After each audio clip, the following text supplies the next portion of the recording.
Likkle but Tallawah, Likkle but Tallawah. Terry Pratchett once wrote, "If you don't know where you come from, how will you know where you're going?" I must have been about 8 when I first heard this quote. I was sitting in the car with my parents, and I remember thinking, how dare this man tell me that I don't know where I come from or that I don't know where I'm going? You're meant to be reading me an audiobook, so please stop with the big questions, sir, and finish the damn chapter. I learnt 2 things from this experience. 1, I had quite an aggressive narrative for an 8-year-old, but 2, I didn't really know that much about my own history or my heritage. I knew I was mixed raised, right? The usual mix. Jamaican, British, English to be exact, with a bit of Scottish thrown into the mix as well. I knew that I didn't burn in the sun and that I had pretty cool hair, but at the age of 8, that was the extent of my knowledge. I guess you could say Likkle but Tallawah. Do you know what it means yet? I'll tell you a story and maybe you'll understand.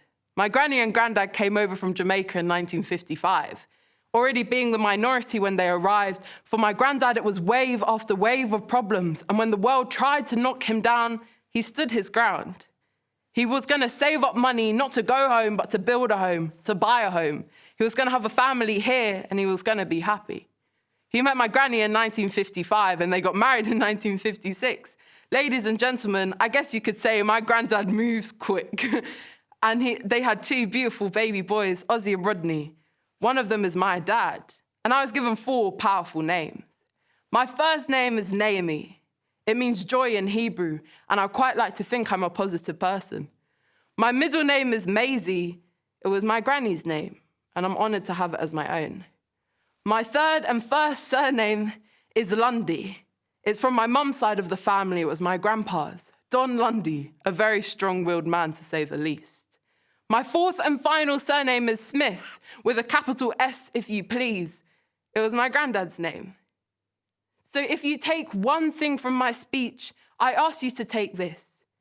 Be like my grandparents in 1955. Be brave, be courageous, have tenacity. Stand up for what you believe in.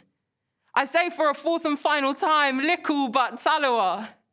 It means small but mighty. Because if you do not know where you come from, how will you ever know where you're going?